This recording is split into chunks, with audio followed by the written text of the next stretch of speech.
Well, hello and welcome back. I'm Britt Hume, and this is On the Record. First, a quick glance at the state of the presidential race. The Real Clear Politics average of recent polls is holding steady tonight, with Hillary Clinton holding a 2.7 lead in a two-way race. That shrinks to only 2.1 points in a four-way race. Another poll number always worth keeping an eye on is the president's approval rating, which has frequently been an indicator of how his party's nominee will do in the election. Mr. Obama's tonight stands at just above 50%, and the Real Clear Politics average, that, as you can see, is just under 5 percentage points above the disapproval number. But the numbers are just about the reverse when it comes to Mr. Obama's signature domestic achievement, Obamacare. A Gallup poll out tonight shows 51% disapprove with 44% approving. And then there's this number when the question of whether the program has helped or hurt your family. As you can see, only 18% say it's helped. For more on the state of this unusual race, we turn now to Dana Perino, who many of you know is the co-host of the wildly popular late afternoon show, The Five. Hello, Dana. Thanks for having me. Glad to have you. Give me I haven't talked to you in a while, so give me your sort of overall thoughts about this presidential race and where it seems to you to be going. Well, I think that if you had take a snapshot last year and fast forward and say, where do you think you'll be in September of 2016, we would probably have said that the country is polarized, that Hillary Clinton, on the path to 270 electoral votes, has the advantage, but that Donald Trump can certainly win this race if he plays his cards right. He got some good poll numbers today in some of the battleground states in Florida and Ohio.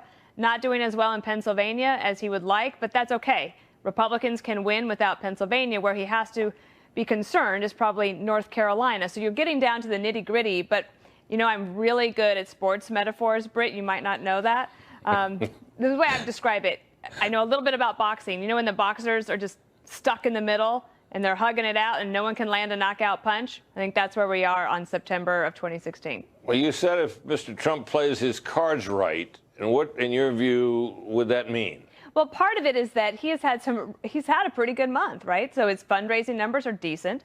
I think that he has stabilized after he brought in the new campaign management of Kellyanne Conway. The media momentum for him has been very good.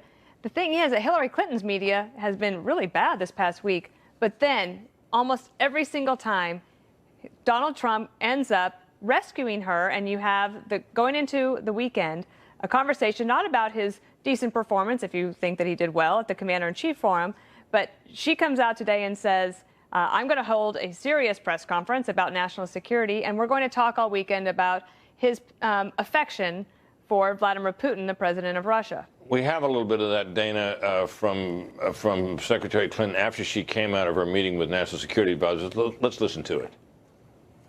Secretary Clinton, do you have a response to Donald Trump appearing on Russian-funded television?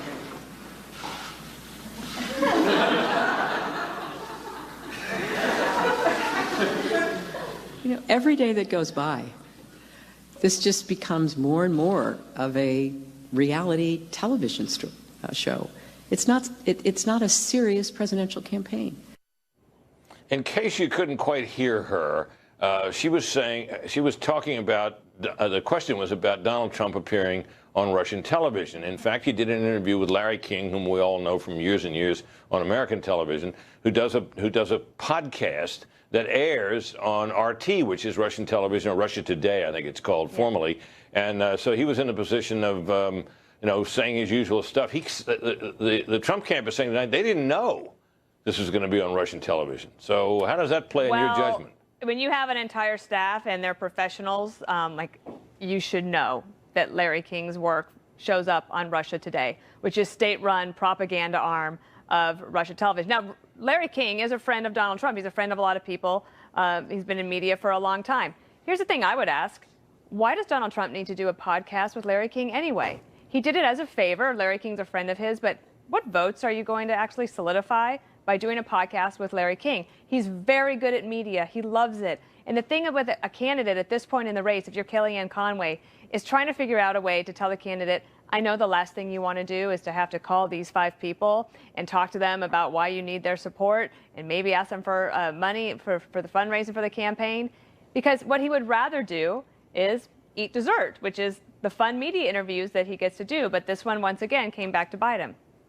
Now, he's been in this interview and everywhere else where we hear him, he won't back off in any meaningful way, his praise of Vladimir Putin, saying, as you know, he and his running mate as well have said that Vladimir Putin has been a stronger leader for Russia than President Obama has been for this country. How, in your judgment, does that play? With his base, it probably plays just fine. With me, which I'm not his base, I'm just an analyst here on television, and I used to work for the federal government and in the White House, I find Vladimir Putin and everything that he stands for to be repugnant. And if you look, for example, I mentioned North Carolina. There's a lot of military votes to pick up in North Carolina. Usually Republicans poll around 60% approval with the military. Right now, Donald Trump in the Quinnipiac poll today shows that he's at 46%. That's fine, but it's probably not good enough. When you're talking about serious national security issues and the race is this close and he is within striking distance, he can win it. I don't understand the affection for Vladimir Putin unless, Britt, it's real, and in which case that would be troubling. Well, you know, it tells you something about politics when somebody says something that's real, and that's the problem. Well, and Dana. Remember when Donald Trump said that, he says, well, Vladimir Putin has an 82% approval rating. All I could think was that it's 82% because Putin was feeling extra modest that day when he put it out. Yeah, got that, Dana. Thanks very much. Always good to see you. Bill Clinton is suggesting tonight that Donald Trump Make America Great slogan is a racial dog whistle. Take a look at this. That message where I'll give you America great again is, if you're a white Southerner, you know exactly what it means, don't you? What it means is, I'll give you the economy you had 50 years ago, and I'll move you back up on the social totem pole and other people down. Well, Bill Clinton would know about that because, well, he's used that language before. Watch this. Now you are being called upon, every one of you, to secure a better future for your children and your grandchildren and to make America great again. I want to attack these problems and make America great again. I believe that together we can make America great again. Our nightly political panel joins us now. The Weekly Standard's John McCormick and Fortune Magazine's Nina Easton. Well, what about this? I mean, is it in any way legitimate to say that Donald Trump's slogan, Make America Great Again, is a racial message? I thought it was a pretty dopey move by Bill Clinton. I mean, Make America Great Again is commonly used by Bill politicians. Well, Ronald Reagan ran on Make America Great and, Morning Again in America. Right. It's very common. And I mean, Bill Clinton should have said something like, oh, he's going to make him great by using a role model of Vladimir Putin. That would have been more effective. Right. And if you were going to play the race card, there are other issues to use with Donald Trump. You could have raised the fact that Donald Trump raised the question of the Mexican heritage of a judge on whether he could be unbiased in a lawsuit. You could raise the Muslim ban. There were other places to go, but this one wasn't a good territory for Bill Clinton. John? It's a bizarre comment. I mean, it's something that people running for office say when their party is out of power. Reagan did it when the Republicans were out of power. The Clintons did it when the Democrats were out of power. So it's really bizarre. I mean, if you're going to attack Trump, there's no shortages of terrible things that he has said or done, disparaging POWs. If you want to go down the bigotry track, I think that, as Nina pointed out, the attack on the federal judge, the fact that he didn't originally disavow David Duke days before a Southern primary, under pressure he did. There are many better things to attack him. I think that this means that Bill Clinton is either slipping or he's panicking. You know, this question of his slipping has been raised before. I've covered him in the White House. I've known him for a long time. And, they don't call him the big dog for nothing. I mean, he's been a tremendous political talent. At times in recent years, he seemed a little frail. He hasn't been totally well. I thought at the convention when he spoke, he was his old self. But does this suggest to you, as it does to John and Nina, that he's slipping? Well, I don't know if he's slipping. He's spotty. I mean, sometimes he's great, as you pointed out. But keep in mind, remember back in 2008, he was not always a good asset for Hillary Clinton. He got her in trouble on racial issues during that campaign. So I think he's spotty. He's a naturally good politician, but yeah, he's not always on his game. So what's the right play here, John? Is it the right play to say, we love you, Mr. Clinton, we love you, Mr. President, but would you go sit over there for a while and not say anything? I mean, you'd hate to take Clinton completely out of the game because he really is one of the savviest and most effective communicators. I think we all remember back in 2012 when he gave that speech at the Democratic National Convention. It was probably the best speech that was given. He completely broke down the issues. I don't think it was completely accurate, but it was a devastating critique of the Romney-Ryan plan. Right. John, Nina, please stay with us. There are new calls for Democratic presidential candidate Hillary Clinton to smile more. But some people are not happy with that because they say such things are sexist.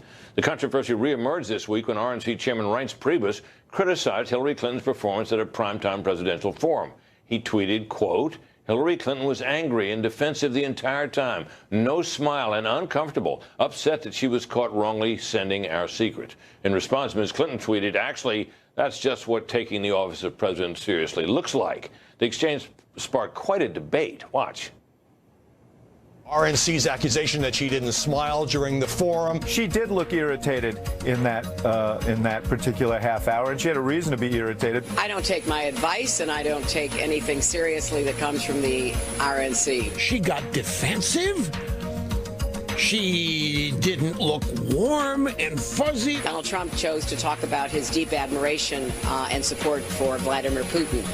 Maybe he did it with a smile, and I guess the RNC would have liked that.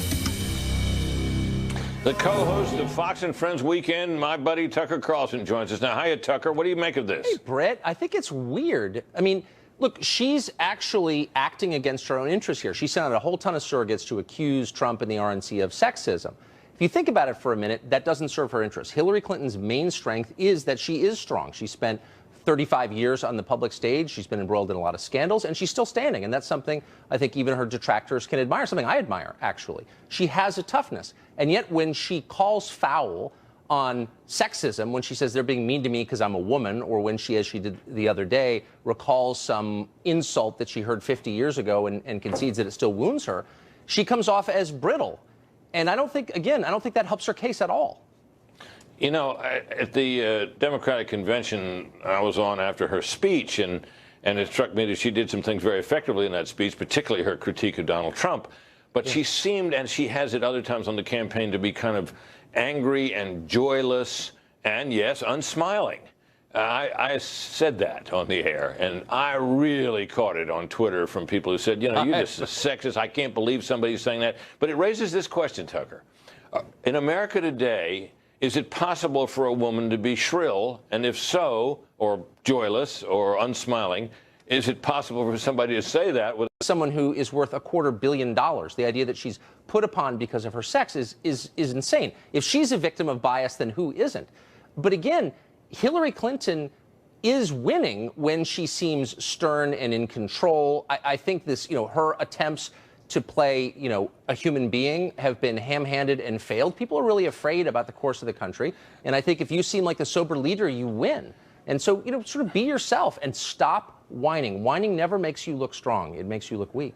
Well, what about this overall issue about her being unhappy? And do you think the stern Hillary is a winner, or do you think that the softer Hillary, even tonight in her remarks after meeting with her national security advisors, she was quite subdued and soft-spoken? Right. It looked like it might be conscious to me. What's your take on what works best for her? Well, look, I mean, there's no doubt that Hillary Clinton is a human being. She had the same staff for 20 years, and they clearly like her. They haven't left. So there is a warm side to her. It's not often on display. I don't think it needs to be. Look, if you're voting for Hillary, you probably are doing so by default. I don't think many people want to vote for Hillary Clinton, but they're afraid of Donald Trump. They know we're at a pivot point in American history, and they want someone who is predictable. And so I think it kind of helps her to say, look, I'm a serious person hoping to take a serious job. And any attempt at falseness, and she has many of them, they fall flat. They're laughable. They're phony. And you saw it, I don't want to be too mean, but you saw it in a couple of the speeches on the floor of the convention in Philadelphia, this attempt to humanize her. Boy, if she's not human after 30 years in the public lens, probably too late to pull that off, I would think. Tucker, thank you. Thank you, Brett. The ballot, yes, I'd like to have you back, buddy. Hope to see you soon. The ballots are in the mail in North Carolina. It's 59 days until Election Day, but absentee voting by mail began today in the Tar Heel State, which remains a total toss-up. The two latest polls out of North Carolina tell two different stories. The Quinnipiac poll of North Carolina voters has Hillary Clinton leading by 4 points, But a Suffolk poll of North Carolina voters has Donald Trump leading by 3. Fox News' Peter Ducey's in Raleigh, North Carolina tonight. Peter, what are you seeing down there, buddy? Britt, it's really interesting because 4 years ago, a lot more North Carolina Democrats voted before Election Day than North Carolina Republicans, about 15% more, but Mitt Romney still won the state. So now experts that we're talking to, local guys, are saying that they don't know how much of a difference it's going to make this time as Democrats try to run up the score for the next few weeks. The Democrats are much better at the get out the vote in the ground game than Republicans have ever been. But, 2008, when Barack Obama did probably the biggest thing we'll ever see in North Carolina, he still barely won the election. Ballots are in the mail right now for North Carolina voters who requested them, and next up will be 17 days of in-person early voting. And those 17 days have been a source of great controversy in the Tar Heel state because Republicans tried to limit the hours at some locations, leading the New York Times to editorialize that, quote, election officials in dozens of counties are taking up new ways to make it as hard as possible for blacks and others who tend to support Democrats to vote. But GOP officials tell us their concern is the high cost of such a long early voting period and the higher probability this way, they think, of voter fraud. Plus, if people start voting now, they can't change their minds before November. I think there are some dangers, I think, in an extremely long early voting period when you're speaking holistically. If people are voting a month and 2 months before the race, does the race change? We went and visited with the election board in Durham County yesterday, and they told us that nobody needs to worry about an official there or at any of the counties opening up a ballot and throwing it away if it's for the candidate they don't like, because when all the envelopes get open, when the mail comes, there's a Democrat and a Republican sitting right there, making sure there's no funny business. Britt? Okay, Peter, thanks very much. Boy, it's a different world we live in which people have already voted before the first debate. Thank you, Peter. This is a Fox News alert. Secretary of State John Kerry says the United States and Russia are calling on all sides in the Syrian conflict to commit to a nationwide ceasefire on September 12th. That would be Monday. He also said if there is a sustained period of reduced violence, Russia and the U.S. will work together to strike a deal on a political transition in that country. President Obama first called on Syrian President Bashar Assad, you may recall, to step aside more than 5 years ago.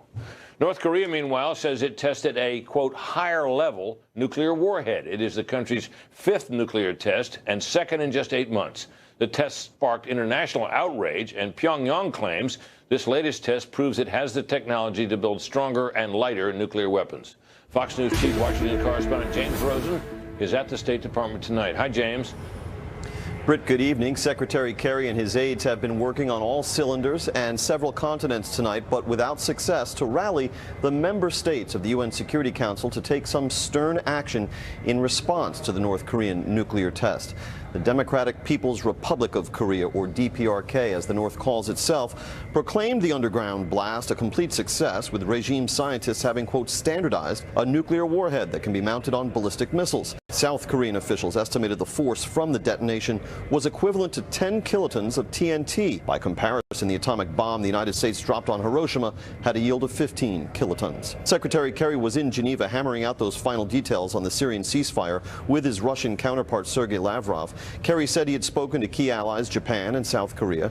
Back in New York, Kerry's top diplomat at the UN, Ambassador Samantha Power, stepped out of a closed-door emergency session at the Security Council to implore China not to allow its patron state to escape consequences for its actions. We know that divisions on the Council only embolden the DPRK to further provocation, so we must send a clear, united, and strong message that the international community will never accept a nuclear North Korea. But China appears unlikely to rein in the rogue state in Pyongyang. Just 2 days ago, the senior North Korean nuclear official Cho Son-hui visited Beijing. And analysts doubt that nuclear test would have gone off if Cho had received any kind of genuine warning from the Chinese to abort the mission. Now, Britt, late tonight we did get some statement out of the UN Security Council strongly condemning the North's nuclear test, but nothing along the lines that Secretary Kerry and his aides were hoping for by way of tougher sanctions. James, thank you very much. The news stunned governments around the world. Listen to this. In North Korea, 10 kilotons of TNT, the strongest nuclear test they've conducted so far. The explosion apparently so strong it had the force of a 5.3 magnitude earthquake. We're trying still to monitor to find out precisely what took place. The rogue nation North Korea just got a bit more dangerous. An authority on such matters, retired four-star general and former vice chief of staff of the Army, U.S. General Jack Keane, joins us from Memphis tonight. Hello, General. How are you doing? I'm doing well, Brett. It's good to see you. You too. This obviously isn't good news, but what's to be done? Give us your thoughts. Well, first of all, no surprise. The North Koreans have told the world that their intent is to develop a nuclear ballistic missile capable of reaching the United States. They're on a path to do just that. The South Koreans are likely our best sources of information here because they've got some pretty good contacts in the country. So they are making some progress. But listen, miniaturizing a nuclear weapon and also developing a reliable intercontinental ballistic missiles, the technology involved in both of those things are formidable. And there's plenty of challenge ahead here for the North Koreans. But as mentioned, go ahead. As mentioned, they haven't been deterred. We have sanctions on them, and there's only two things that can stop them, I think, Brett. One is China, as mentioned in the introduction. But listen, China is more frustrated with the United States than they are with the North Koreans. China has developed a regional strategy to dominate the Western Pacific and the South China Sea and Asia at large. There was a time when we didn't know where China was going. We know where China is going now. The obstacle for that domination in the Pacific is the United States. They're not going to do anything that will support the United States on an issue like North Korea. The second thing is, and we've only done this once during the Bush administration, is to go after every possible source of personal wealth this regime has and go after that with the international community. That would get their attention. I don't believe any other kind of sanction would. Well, let me ask this question. China, I wouldn't think, would approve of this nuclear test, would it? They are frustrated that North Korea continues to do this, but at the same time, they're not going to stop it. And the reason is simple. They certainly would like North Korea to behave differently, but at the same time, they're not going to totally control them. What China wants more than anything else is stability on that peninsula. They do not want unification. In other words, South and North Korea. If they get unification, then they get the United States, an allied country, on their border, and they have a huge refugee problem. So they tolerate this kind of radical behavior by the North Koreans, knowing they would never do it themselves, the Chinese. And they've given the North Koreans plenty of rope to do it. And I think they're going to give them a lot more rope before they pull them in. And you think that the way to go is to try to sanction North Korea further and not try to further pressure China, because you don't seem to think that will work. Well, I think we have to pressure China. And I also think we have to do more about China in terms of what it's seeking in regional domination, and particularly in the South China Sea and the Pacific. We have not stepped up. I'm absolutely convinced the pivot to Asia by the Obama administration has been a bit of a failure. We're full of empty rhetoric and very little action, and they know it, just as the Russians know it, the Iranians know it. People are clearly taking advantage of what they perceive to be weak American leadership. One last question very quickly. Does Iran end up benefiting from this test as well? Sure. There's not a test done in North Korea without Iranian observers, and they also are tied into the ballistic missile development as well. Absolutely. When you think of North Korea, think Iran in the same thought process. Got it. General Keane, as always, thank you very much, sir. And some Republicans in Congress now want to impeach IRS Commissioner John Costigan. But do they have anywhere near the votes necessary to do that? Our political panel will be back next. Stay tuned. There are new calls tonight to impeach IRS Commissioner John Costigan. Some House Republicans want to use a special procedural rule that will allow them to vote on the matter as soon as next week. House Republicans have expressed frustration at what they see as the agency's slow response to investigations into the IRS's efforts to target the Tea Party groups in the run-up to the 2012 election. Here's a look back at some of Koskinen's more contentious moments on Capitol Hill. The consensus is we think it goes to 2%. We'd be happy to make that clear. In any event, the president's budget asks for roughly 9,000 more employees for the IRS to implement the Affordable Care Act, correct? 9,000 employees would not be to implement the Affordable Care Act. If we did not have any of the statutory mandates we have to implement, we would have more resources available for both enforcement and taxpayer services, obviously. I don't believe you. This is incredible. I have a long career. That's the first time anybody has said that they do not believe me. I don't believe you. That's fine. Say, I'm sorry. You know what? Investigators, Congress, who's investigating this. Will you let him answer the question? I didn't ask him a question. Yes, you did. The gentleman. And so it has gone with Koskinen, who came in as a kind of a turnaround specialist with a good reputation, but that reputation is in tatters, at least as far as House Republicans are concerned. Our political panel is back. Well, Koskinen has not exactly been Mr. Cooperation when it comes to those investigations, and he's been, as you saw in the exchange with Ryan, kind of a contentious witness. But is what he has done or not done rise to the level for impeachment, Nina? Well, I mean, it's such a Washington story when you think about it. The guy, it's important to know that this guy was not running the IRS when Lois Lerner was targeting conservative groups, right? I mean, he came in after. He was supposed to be the cleanup guy, the turnaround artist, and now he's become this lightning rod. First of all, he's, you know, head of the most hated agency in Washington, but he's head of that, and he's become the lightning rod for conservatives who remain rightly frustrated that the details about this targeting of conservative groups hasn't come out, and it hasn't come out enough. Does it rise to the level of impeachment? I don't think so, but clearly there are Republicans on the Hill who do. As a political matter, John, what about this? I mean, the last time, of course, we had an impeachment was of Bill Clinton, and as a political matter, it ended badly for the Republicans. What about this? Well, I think it's just totally different, a president versus the IRS commissioner. And the grounds they want to impeach him under isn't that he did the targeting himself, but that the destruction of the backup tapes, thousands of emails that were relevant to this investigation were destroyed under his watch. And so I spoke to Congressman Jim Jordan of Ohio tonight. He's one of the Republicans pushing for impeachment, and he argued this amounts to dereliction of duty. What they want to do is they want to lay this out in an impeachment hearing at the committee level. If they don't get an agreement on that committee hearing on Monday, Tuesday, they're probably going to try and force this floor vote, but there's just not agreement among the Republican conference right now. Some of them don't believe that it rises to the level of high crimes and misdemeanors. Well, what I'm really kind of get at here a little bit is there backfire potential here that could hurt these House Republicans, not the ones who are doing it, but the caucus as a whole? I think so. Yeah, division would be the issue here. I mean, who cares about the IRS commissioner at a political level? I mean, most people are against the IRS commissioner. It's probably it would probably be worse for a Republican to vote against impeachment or vote to table the measure than to vote for it.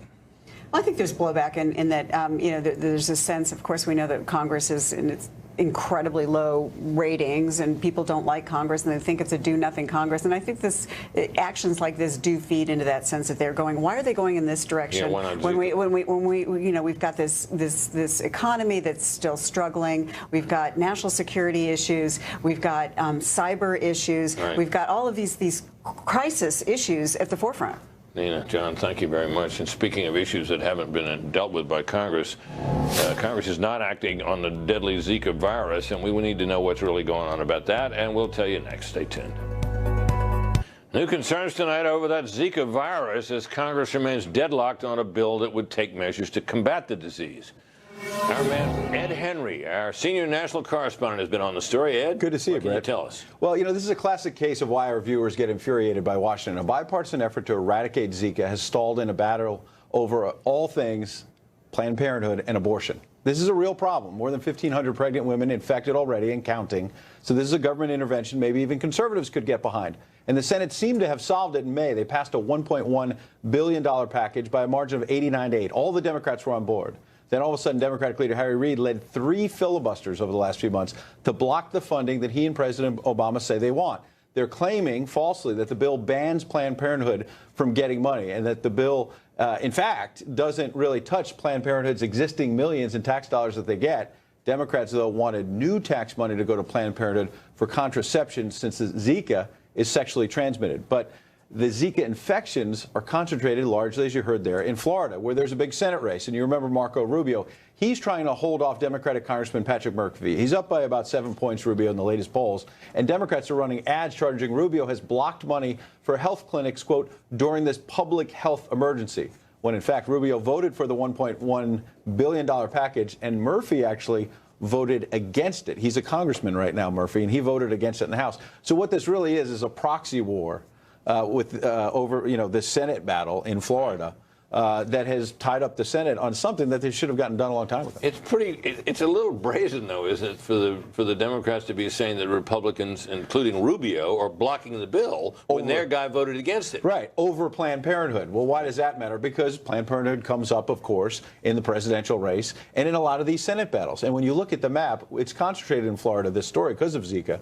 But a lot of these Senate races that are going to determine control of the Senate, which is maybe as important as the White House as well. Because this is one of them. And this is one of them. Florida, you've got Ohio, there's a battle. There's Pennsylvania, there's North Carolina, there's New Hampshire. These are all battlegrounds in the White House race as well. And look, if Hillary Clinton can beat Donald Trump, she, of course, wants a Democratic Senate because she may have 2, 3, or 4 Supreme Court nominations. If Trump can pull this out, the Democrats then would not likely have the House. They'd lose the White House. They desperately need to win something. Got it. Ed, thanks. Good Great to see you, buddy. We're going to take you back to school next for some big stories from America's college campuses. You'll like these. And the biggest name in cable news will be here. Bill O'Reilly will be here to react next.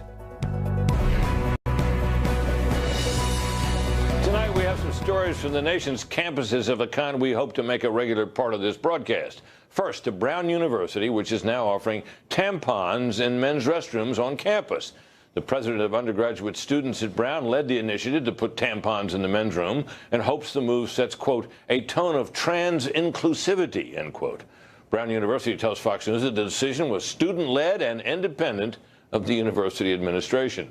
Next is Saddleback College, a public school in California, where a professor was caught on camera tearing down 9/11 memorial posters. The professor told the students they needed to get approval from the university to put up the posters, which featured graphic images of past terror attacks and the words, quote, never forget. The college told Fox News that they understand that students desire to commemorate the 9/11 attacks, but, quote, also in Southern California, the president of UCLA's Graduate Student Association stepped down and transferred out of UCLA's law school. He says the group Students for Justice in Palestine harassed him for refusing to use school funds for a, quote, diversity caucus that would have supported boycotting Israel. University acknowledged what it called heated rhetoric, but says a university investigation found that the student violated campus policy by not funding that event. And finally, also to California, to Pomona College, where students were welcomed with a poster on, quote, how to be a better white ally. A picture of the poster was posted online by the Claremont Independent, a conservative student newspaper, and goes on to tell white students, quote, understand that you are white, so it is inevitable that you have unconsciously learned racism. And it continues, quote, your unearned advantage must be acknowledged and your racism unlearned. A representative of the college tells Fox News, quote, our campus has been and is deeply involved in important national conversations about race and building community. For reaction to all this stuff, we turn to the #1 name in cable news, my colleague Bill O'Reilly. Hello, Bill. I know this kind of thing has been of concern to you. What do you think about those stories? Well, you know, it's a serious situation. And, you know, a lot of people say, oh, they're just stupid college kids. They are. But the administrators are even dumber. But this is reminiscent to me of what the German universities were doing in the 1930s and the Soviet Union's universities were doing before that. And that is, there is a prevailing wisdom on these college campuses, not all of them, but many and perhaps most, that if you don't toe the progressive, politically correct line, we're going to punish you, we're going to hurt you. It's exactly what they did in the German universities. It's indoctrination. You can be punished if you're a student in dissent in the classroom for grades. I've seen it done. It actually happened to me in the early 1970s. But it's a serious situation. It is a very serious situation. Where were you when that happened? Marist College. Wow. And I had a teacher named Mrs. Landau, who was a progressive loon. And she gave an A to a kid who never came to class ever because of his color. I'm not even going to tell you what color he was, but he got an A. And then I questioned that. and then I got a D. And subsequently, the kid who got the A murdered someone and is now serving life in a New York penitentiary. Wow. True story. So this is not new. It happened in the late 60s, early 70s, and then it kind of died down, but now it's back in force. It seems to be, Bill. Thanks very much for your thoughts on that. Of course, you can catch Bill later tonight on the O'Reilly Factor. That'll come up right after On the Record. And straight ahead, it's time to hear from some viewers who've been getting tweeted. We've been getting tweeted by all week. Just wait until you hear what some people had to say. Before we leave you tonight, let's look at a few other stories from the campaign trail. First, be on the lookout.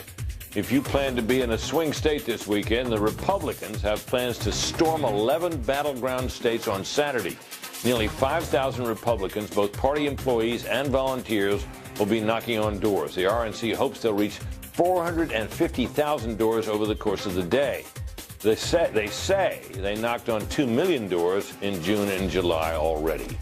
And Hillary Clinton, as we mentioned earlier, held a national security meeting in New York today. The former Secretary of State and New York Senator attempted to promote her foreign policy credentials by meeting with a bipartisan group, I should say, of national security experts. That group included Michael Chertoff, the former Secretary of Homeland Security under President Bush, and former General David Petraeus. In comments after the meeting, Mrs. Clinton cited the need to take out the leader of ISIS, but reaffirmed her pledge not to send ground troops, or more ground troops, I should say, back to Iraq or Syria. And Republican Vice Presidential candidate Mike Pence received his first intelligence briefing since becoming Donald Trump's running mate.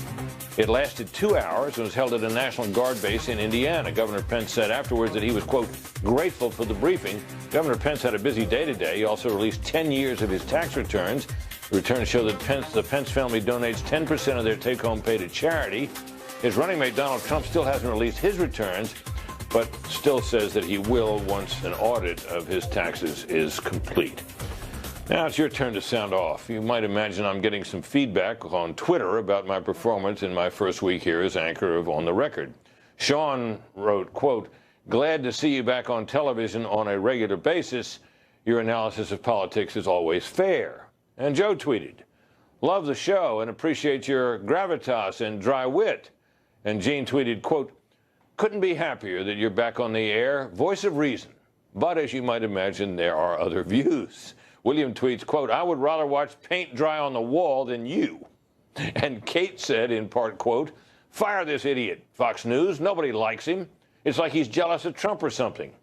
And David tweeted, you just better keep it fair and balanced, or it'll be a one-way ticket to Palookaville for you, pal. And finally, Tony says, how in the world is Brit Hume still allowed on TV? Retire already, you blowhard. Well, thank you for being with us. We'll see you again Monday night right here at 7 Eastern. And a programming note, we'll be kicking off on Sunday a special Sunday night edition of Special Report with Bret Baier. That starts at 8 p.m. That starts this Sunday and will run through the election. Up next, as we noted earlier, the O'Reilly Factor. Bill is live tonight. And Donald Trump is speaking tonight. Bill will be covering a live Donald Trump event, and you can see people gathered in Pensacola, Florida right now. That, of course, is in the Panhandle in Florida, an area historically heavily Republican, one part of Florida where Mr. Trump is polling quite well. And, of course, Bill has a big show tonight. He's answering viewer questions on Hillary Clinton. He has Geraldo Rivera on to talk about Donald Trump's speech tonight. So lots to watch on the O'Reilly Factor tonight. We'll see you back here Monday. Thanks for watching and bearing with us this week. Good night.